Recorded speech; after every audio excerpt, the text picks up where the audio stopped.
Hello and welcome students. अपने previous lectures में हम जियोलाइट मेथड को समझ चुके हैं। हार्ड वाटर क्या होता है, कैसे उसे सॉफ्टन किया जाता है जियोलाइट प्रोसेस के थ्रू, वो हम कर चुके हैं। उस पर बेस्ड न्यूमेरिकल को भी हमने समझा था।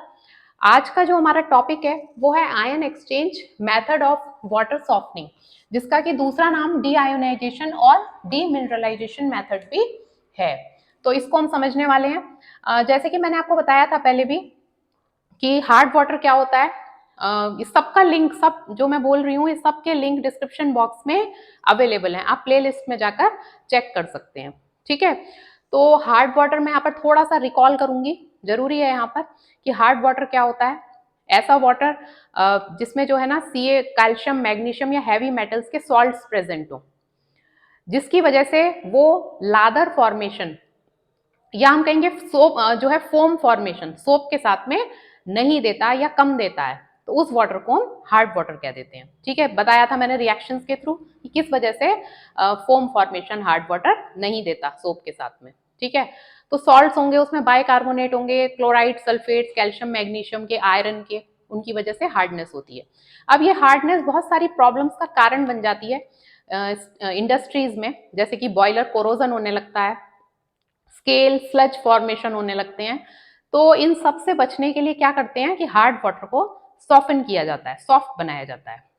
ठीक है, तो इसकी मैंने आपको बताया था कि दो मेथड्स होती हैं, एक तो external method of water softening और एक internal method of water softening. तो जो external method of water softening है उसमें आपके एक तो आते हैं ये जियोलाइट प्रोसेस, जो कि हम पढ़ चुके हैं, आयन एक्सचेंज मेथड जो हम आज पढ़ने वाले हैं, लाइम सोडा मेथड, ये भी आपके सिलेबस में है, और रिवर्स ऑस्मोसिस मेथड। ये सब आपके किस में आते हैं, external methods of water softening में। ठीक है क्या external method of water softening?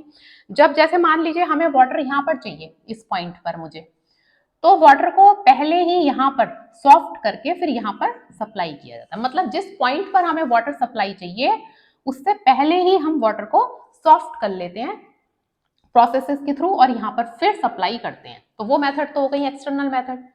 ठीक है, दूसरी होती है internal methods of water softening. उसमें क्या करते हैं, मान लीजिए मुझे इस पॉइंट पे वाटर सॉफ्ट वाटर चाहिए, तो इसी पॉइंट पर हम केमिकल ऐड कर देते हैं और यहीं पर इसे सॉफ्ट किया जाता है। I repeat, external process of water softening में जिस पॉइंट पे हमें वाटर सप्लाई चाहिए हम उससे पहले ही वाटर सॉफ्ट, हार्ड वाटर को सॉफ्ट करेंगे पहले और फिर वहां पर सप्लाई करेंगे। ये तो एक्सटर्नल मेथड हो गई। एक्सटर्नल नाम से ही क्लियर है, एक्सटर्नल मतलब बाहर उसको सॉफ्ट किया गया। और इंटरनल मेथड क्या होगी, जिस पॉइंट पर हमें वाटर चाहिए वहीं पर केमिकल ऐड करके उसे सॉफ्ट कर लिया जाता है। ठीक है, ये बताया था मैंने आपको।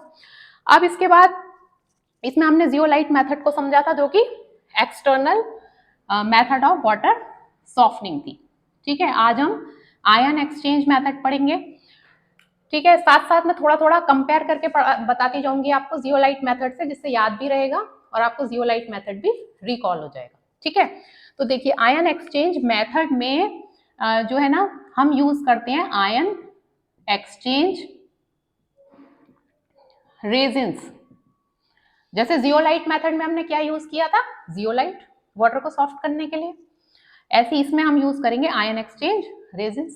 केमिकल होते हैं। अब समझते हैं कि आयन एक्सचेंज रेजिन्स क्या है। अगर आपने पॉलीमर्स पढ़े होंगे मेरे प्रीवियस वीडियोस में, वहां मैंने रेजिन्स कराए थे। उसमें रेजिन्स आपको मैंने बताया था कि क्या होते हैं, ऐसे पॉलीमर्स जिनमें नेटवर्क लाइक स्ट्रक्चर होती है वो कहलाते हैं रेजिन्स। यहां लिख लेते हैं, resins are those polymers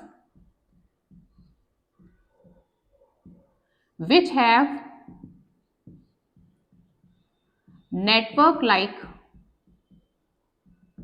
structure। ठीक है, ऐसे पॉलीमर जिनमें नेटवर्क लाइक स्ट्रक्चर हो वो कहलाते हैं रेजिन्स। तो जितने भी पॉलीमर्स हैं वो सारे के सारे तो रेजिन्स नहीं है, लेकिन जितने भी रेजिन्स हैं दे ऑल आर पॉलीमर्स। आगे इतनी बात समझ में, नेटवर्क लाइक स्ट्रक्चर है, पॉलीमर्स कहलाते हैं। पॉलीमर्स होते हैं जो नेटवर्क लाइक स्ट्रक्चर होती है जिनकी, आर कॉल्ड रेजिन्स। ठीक है, अब आयन एक्सचेंज का क्या मतलब है यहाँ पर, ये जो रेजिन्स हैं ये वाटर में प्रेजेंट आयंस को रिप्लेस कर देते हैं। वाटर में प्रेजेंट आयंस कौन से, जैसे मैंने कहा हार्ड वाटर, तो हार्ड वाटर में कौन कौन से आयंस होंगे? हार्ड वाटर में कौन कौन से आयंस होंगे? जैसे मान लीजिए हार्डनेस हो रही है CaCl2 से, तो इसमें कैटायन तो हो गए Ca++ और एनायन हो गए Cl-। मान लीजिए जो है हार्डनेस हो रही है कैल्शियम सल्फेट से या मैग्नीशियम क्लोराइड से, तो कहने का मतलब है कि इसमें कैल्शियम के, मैग्नीशियम के, ये जो हो गए ये तो कैटायंस हो गए, और जो ये यहाँ पर माइनस चार्ज वाले हो गए ये हो गए एनायंस। ठीक है, तो हार्ड वाटर में मान लीजिए ये सारे के सारे आयंस प्रेजेंट हैं, तो ये रेजिन्स क्या काम करेंगे? हमने जैसे ही हार्ड वाटर के को रेजिन्स के ऊपर से पास कराएंगे, आगे मैं डायग्राम से और क्लियर करूंगी, अभी इंट्रोडक्शन समझ लीजिए इसका क्या है, इसका प्रिंसिपल एक्चुअली इंट्रोडक्शन क्या है इसका, है ना। तो ये क्या करेंगे रेजिन्स, पहले तो ये समझ में लिया हमने रेजिन्स क्या होते हैं। अब ये रेजिन्स क्या काम करेंगे, जब इन रेजिन्स के ऊपर से हार्ड वाटर को पास कराया जाएगा तो ये उस हार्ड वाटर में प्रेजेंट कैटायंस और एनायंस को H+ और OH- से रिप्लेस कर देंगे। ठीक है, हार्ड वाटर में प्रेजेंट जो कैटायंस हैं उसकी जगह तो H+ आयन आ गए, और जो एनायंस हैं उसकी जगह OH- आ गए। तो है ना ये बिल्कुल अच्छी टेक्नोलॉजी कि अब जब H और OH- आयन है तो फिर हार्डनेस का कोई सेंस ही नहीं रह जाता, हार्डनेस खत्म हो जाएगी, या हम कहेंगे कि डीआयोनाइजेशन या डीमिनरलाइजेशन हो जाएगा वाटर का। ठीक है, ये समझ आ गया इतना। अच्छा, जियोलाइट प्रोसेस में क्या हो रहा था, यहाँ तो टोटली जो है डीआयोनाइजेशन हो गया। जियोलाइट प्रोसेस में क्या हो रहा था, मान लीजिए हार्ड वाटर है ये Ca++ और Mg++ आयंस हैं इसमें, ये जो लिखे हैं मैंने, हमने जब इसे zeolite Na2Ze, Na2O, Al2O3, XSiO2, YH2O, यही तो था जियोलाइट जिसे हम शॉर्ट में Na2Ze से रिप्रेजेंट करते हैं। इस लेयर के ऊपर से जब हमने हार्ड वाटर को पास किया तो क्या हुआ था, ये जो जियोलाइट है ये खुद तो कन्वर्ट हो गया कैल्शियम और मैग्नीशियम जियोलाइट में, और ये जो सोडियम आयंस हैं ये आ गए थे हमारे सॉफ्ट वाटर में। तो सॉफ्ट वाटर में सोडियम आयंस आ गए थे, हालांकि हार्डनेस तो नहीं रही, सोडियम आयंस हार्डनेस के लिए रिस्पॉन्सिबल नहीं होते, लेकिन तब भी वाटर के अंदर सोडियम आयंस एक्सेस में प्रेजेंट हो गए थे, वो इसका ड्रॉबैक था इस जो जियोलाइट मेथड का। ठीक है, ये हुआ था, सोडियम आयंस आ गए। अब जो ये हम आयन एक्सचेंज मेथड पढ़ रहे हैं इसमें तो कोई भी किसी तरह के आयंस नहीं है, H+ आयन रिप्लेस कर देंगे इसे और OH- आयन कर देंगे कैटायंस को रिप्लेस। चलिए आगे देखते हैं। अब इतना समझ आ गया, आयन एक्सचेंज रेजेंस कैसे क्या एक्सचेंज करेंगे, कैटायंस एंड आयंस को रिप्लेस कर देंगे H+ और OH- से। इतनी बात क्लियर हो गई। ओके, आगे बढ़ते हैं। अब हम समझते हैं, ये तो हमें समझ में आ गया कि रेजेंस क्या हैं और क्या करते हैं। अब ये रेजेंस हैं क्या, रेजेंस क्या है, ये कौन से रेजेंस हम यूज करते हैं यहाँ पर, कौन से पॉलीमर है वो। तो मैं यहाँ स्ट्रक्चर बना रही हूँ, कैटायन एक्सचेंज रेजिन, जो इनका नाम है ना that is styrene divinyl benzene. ठीक है, अब इनकी स्ट्रक्चर देखिए आप, CH ध्यान से बनानी है, single bond CH2 CH, single bond CH2 single bond CH। अब यहाँ पर देखिए मैंने एक चेन बना दी, मैं इसको समझा रही हूँ किस तरह से बनानी है, ये याद रखनी है, मतलब CH single bond CH2 CH CH2 CH की चेन बन गई, जहां जहां पर CH है वहां पर एक एक हम बेंजीन रिंग बना देंगे। यहां बना दी, एक बेंजीन रिंग यहां आ गई, एक बेंजीन रिंग यहां आ गई, गॉट इट। ओके, यहां वाली जो बेंजीन रिंग है इस पर SO3H, यहां पर SO3H, ये जो रिंग है बीच वाली इस पर again CH single bond CH2 single bond CH2, इस सॉरी इस रिंग पर देखिए ऊपर CH सिंगल बॉन्ड CH2 यहाँ पर CH single bond CH2 single bond CH2 same. Okay, अब देखिए यहाँ पर CH2 है, यहाँ पर CH सिंगल बॉन्ड CH2, यहाँ पर फिर से CH सिंगल बॉन्ड CH2, हो जाएगा इतना। ओके, अब यहाँ पर हम क्या करेंगे, फिर से चेन बनाएंगे, ये बनाएंगे रिंग।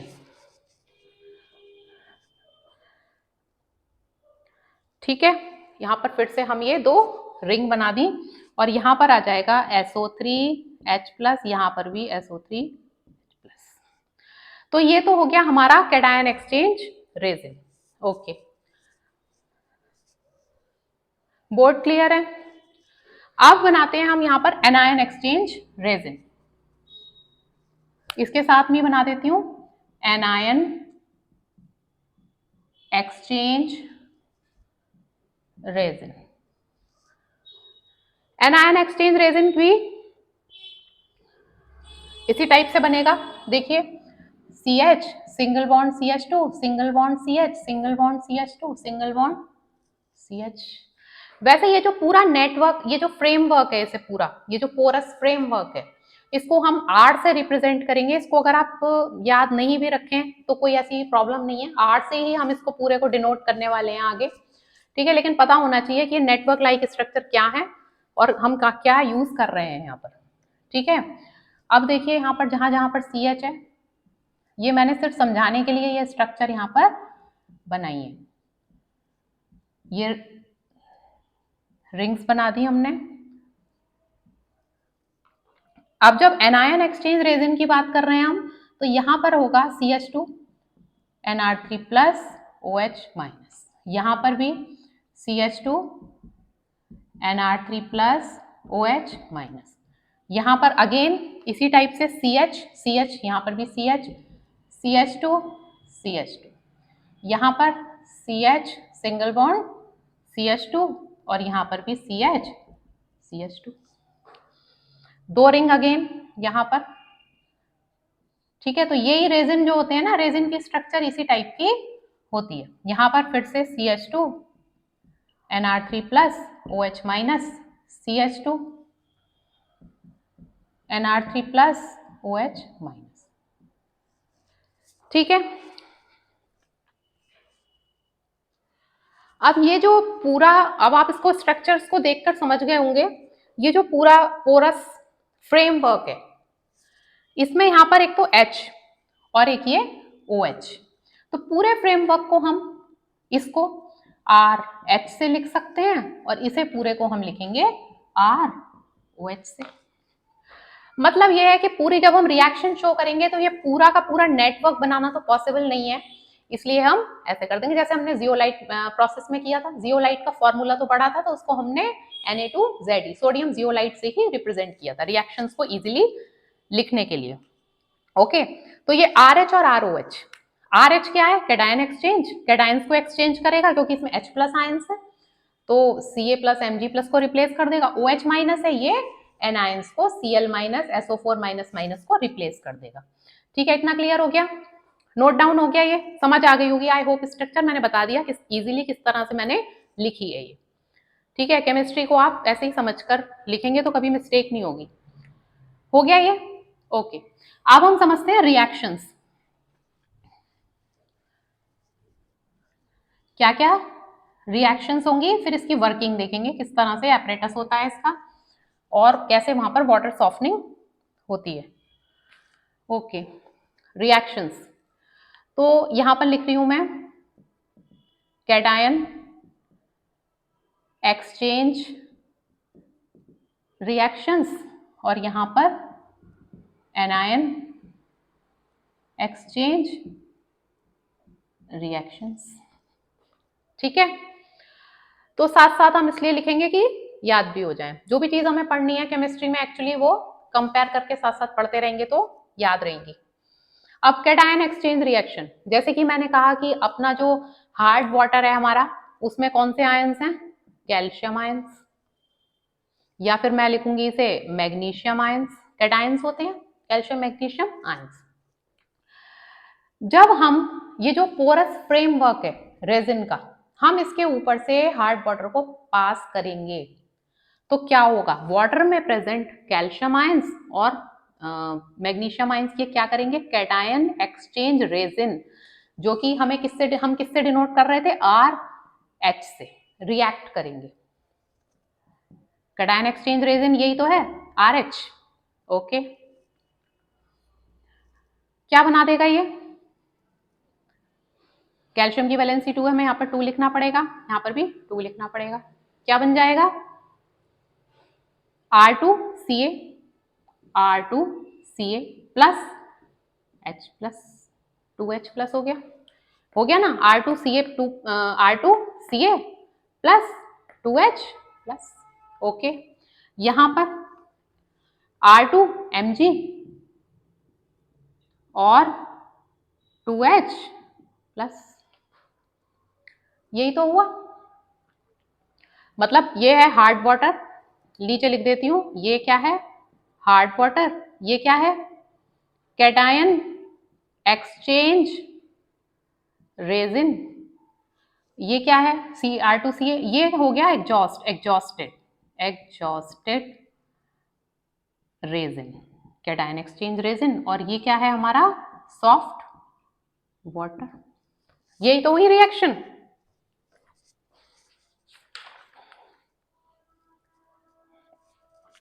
ओके, अब इधर आ जाते हैं एनायन एक्सचेंज रिएक्शंस पर।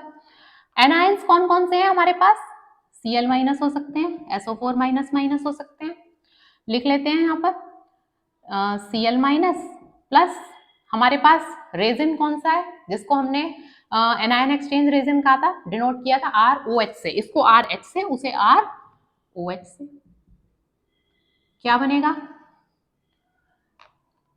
RCl plus OH minus. Clear है बोर्ड इतना? ओके, दूसरा क्या था SO4 minus minus plus ROH, क्या बना देगा, यहां पर इसकी वैलेंसी क्या है -2, यहां पर 2 कर देते हैं, R2SO4 plus OH minus. Clear हो गया इतना? आ गया होगा समझ, जैसे मैंने लिखा ये हार्ड वाटर में प्रेजेंट है, यहाँ पर ये हार्ड वाटर में प्रेजेंट एनायन है, तो इसको हम लिख देते हैं हार्ड वाटर, इसको हम लिख देते हैं क्या एनायन एक्सचेंज रेजिन। ठीक है, इतनी बात क्लियर हो गई होगी, हार्ड वाटर को हम रेजिन पर से पास कराने वाले हैं। आगे मैं अभी डायग्राम बताऊंगी इसका, बिल्कुल क्लियर हो जाएगा। अभी देखिए यहाँ पर ये हो गया हमारा एग्जॉस्टेड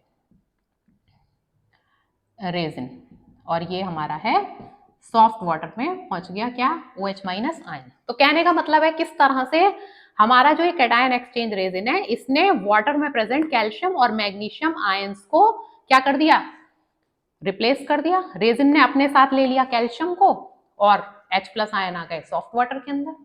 इसने क्या किया, रेजिन ने R जो है ये जो फ्रेमवर्क था पूरा जिसे हमने R से डिनोट किया है, उसने क्या किया क्लोराइड आयंस को अपने साथ ले लिया और OH माइनस इधर आ गए। तो इसका मतलब है कि पानी में जो वाटर है हमारा हार्ड वाटर, उसमें अब कैटायंस के नाम पे सिर्फ H प्लस आयन बचे, ये नहीं बचे, इसे तो रेजिन ने अपने साथ कंबाइन कर लिया, अपने पास ले लिया रेजिन ने। ठीक है, ऐसे ही यहां पर एनायन के नाम पे वाटर के अंदर क्या है सिर्फ OH माइनस आयन, क्योंकि रेजिन ने क्या किया क्लोराइड और सल्फेट आयंस को अपने साथ ले लिया उसकी हार्डनेस को, और OH माइनस आयंस को सॉफ्ट वाटर में रिलीज कर दिया। तो है ना ये रेजिन्स जो हमारे कैटायन एनायन एक्सचेंज रेजिन्स हैं, इन्होंने क्या किया ये सब कर दिया। लेकिन ये कर तो बहुत अच्छा रहा है, कैटायंस को अपने साथ ले रहा है, एनायंस को अपने साथ ले रहा है, वाटर में H plus OH minus release कर रहा है। लेकिन एक कंडीशन क्या आएगी कि वो बेचारा जो अपना वो है ना रेजिन, ये कैटायन और एनायन एक्सचेंज रेजिन्स दोनों ये एग्जॉस्ट हो जाएंगे। एग्जॉस्ट हो जाएंगे का मतलब क्या है कि पहले तो ये आराम से अपनी तरफ ले रहा था, लेकिन एक सिचुएशन ऐसी आएगी, ये दे तो तब रहा था ना जब इसके पास ये H था या OH था। जब ऐसी कंडीशन आ गई कि इसके पास ये ही बचा, ये बचे इसके पास रेजिन के साथ, R के साथ में जो फ्रेमवर्क है हमारा रेजिन की जिसकी मैंने स्ट्रक्चर बताई थी, उसके पास अब Ca और Mg, Cl और SO4 इसकी भरमार हो गई इसके पास। अब एक कंडीशन ऐसी आई कि इसके पास है ही नहीं कुछ भी कि ये क्या करे, अब कैसे वाटर को सॉफ्ट करे। तो ये जो हमारी रिएक्शन है ना, ये तो है सॉफ्टनिंग की रिएक्शन। मतलब सॉफ्टनिंग भी दो प्रोसेसेस में, दो स्टेप्स में होगी, आई मीन टू से सॉफ्टनिंग कर रहा है वो, अब क्या हो गया एग्जॉस्ट हो गया। हमारा जियोलाइट प्रोसेस में भी ऐसे ही हुआ था, जियोलाइट क्या हुआ था एग्जॉस्ट हो गया था जियोलाइट की लेयर, सारे के सारे उसमें सोडियम आयंस, वो कैल्शियम और मैग्नीशियम आयंस आ गए थे ना जियोलाइट लेयर में, सारे कैल्शियम मैग्नीशियम आयंस आ गए थे। हमने उसे भी रीजनरेट किया था। किससे किया था?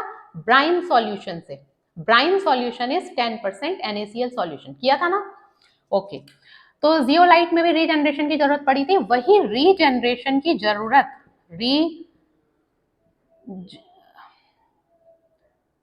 रीजनरेशन की जरूरत हमें यहां पर भी पड़ेगी। ठीक है, यहां भी हमें क्या करना पड़ेगा?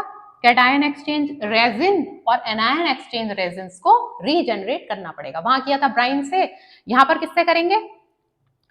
यहां पर हम करेंगे HCl और NaOH से, मतलब डाइल्यूट HCl से करेंगे हम कैटायन एक्सचेंज रेजिन को रीजनरेट, और इसको करेंगे हम डाइल्यूट बेस से, जैसे कि NaOH। तो हमारा जो है रेजिन रीजनरेट हो जाएगा, दोबारा से सॉफ्टनिंग प्रोसेस स्टार्ट हो जाएगी। तो रीजनरेशन की रिएक्शंस क्या क्या है देखिए, इसमें भी रीजनरेशन होगा, इसमें भी रीजनरेशन होगा।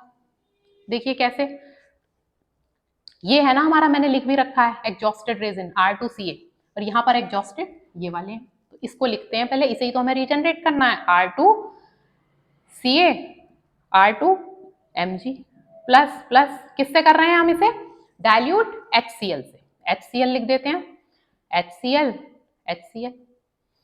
क्या होगी रिएक्शन हमारी? 2 क्या हुआ होगी?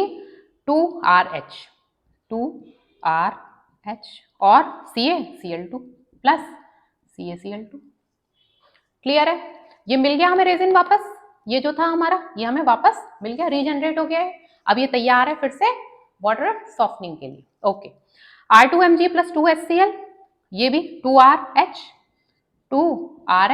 प्लस क्या बचा? MgCl2।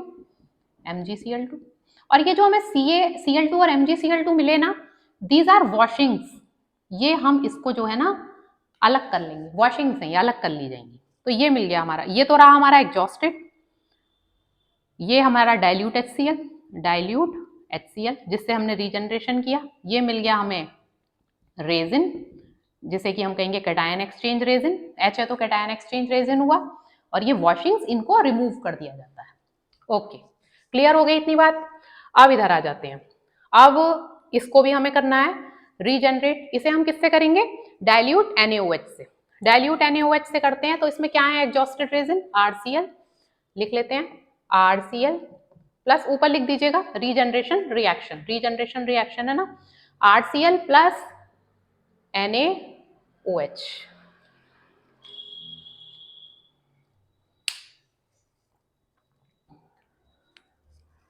इज इक्वल टू क्या बना? ROH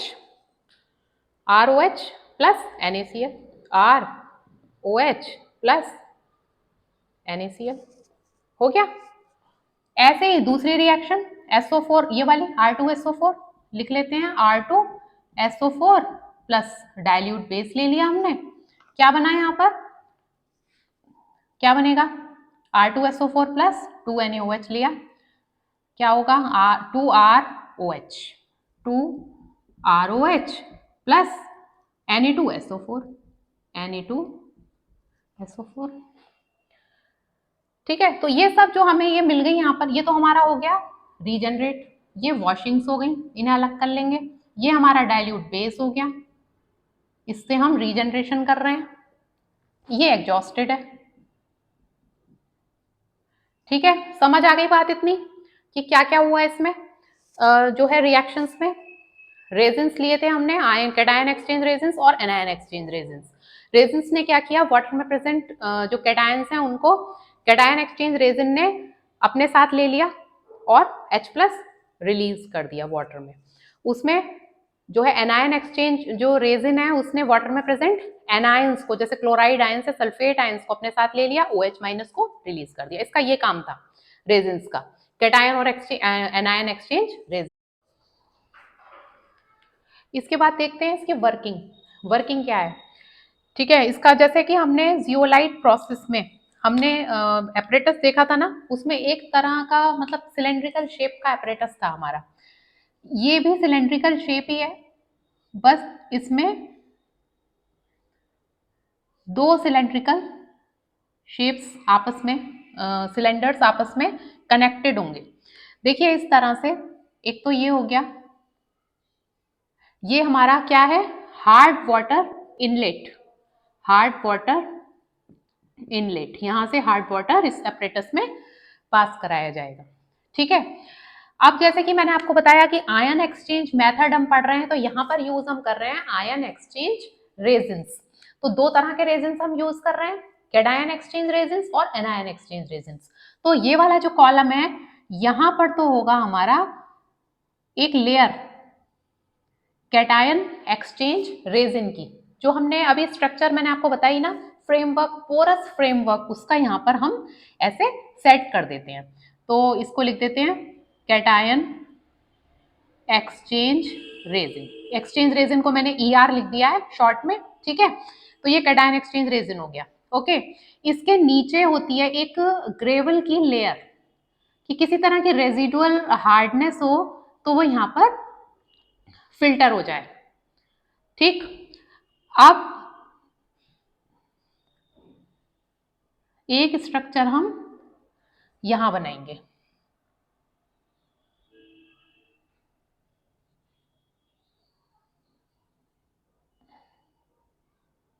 इस तरह से।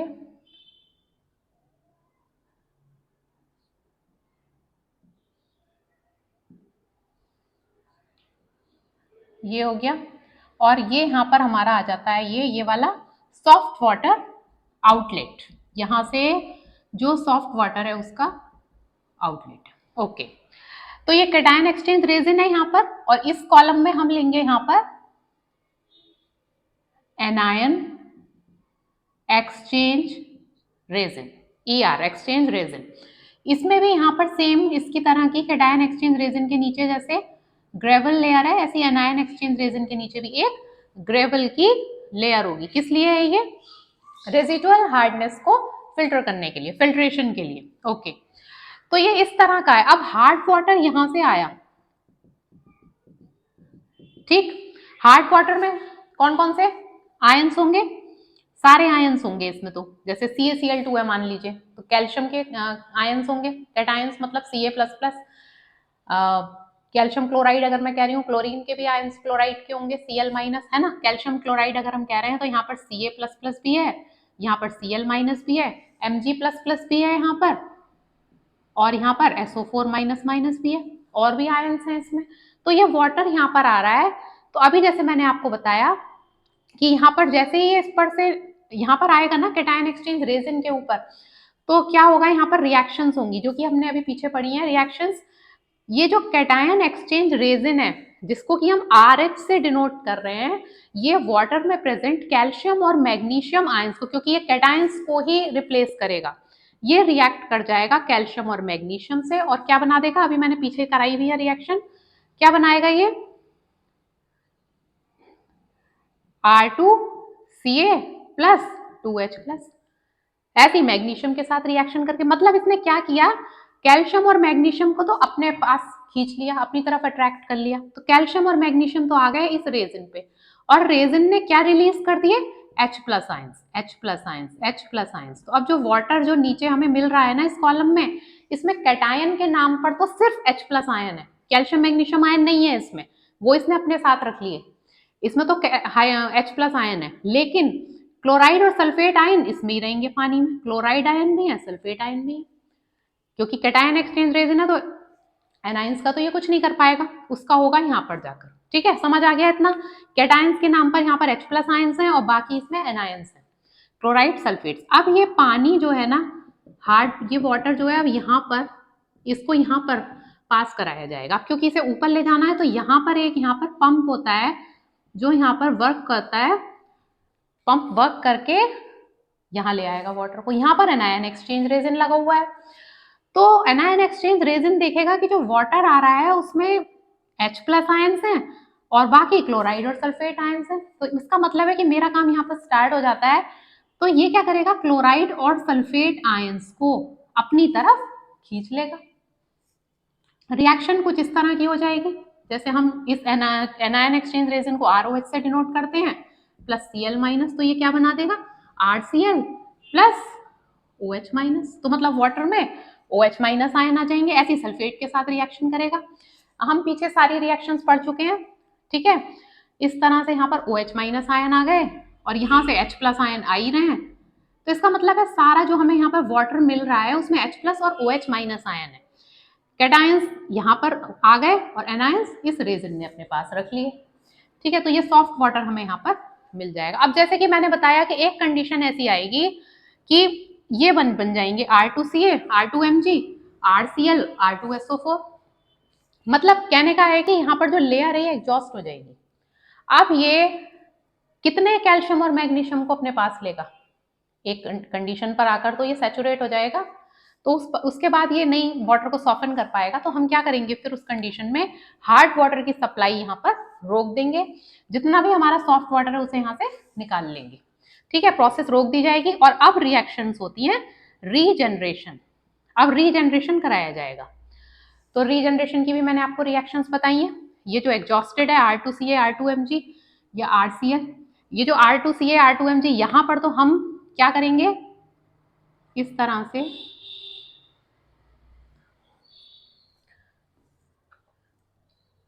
जैसे जियोलाइट प्रोसेस में हमने रीजनरेशन किससे कराया था, ब्राइन सॉल्यूशन से, NaCl से, 10% NaCl से।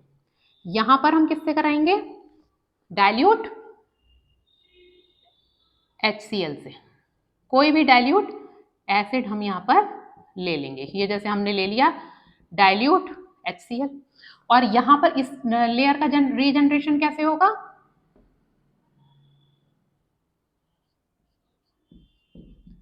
डाइल्यूट बेस से, जैसे कि हमने NaOH ले लिया, ठीक है। तो होगा क्या, यहाँ पर ये मैं इंजेक्टर की आपको वर्किंग बता चुकी हूँ।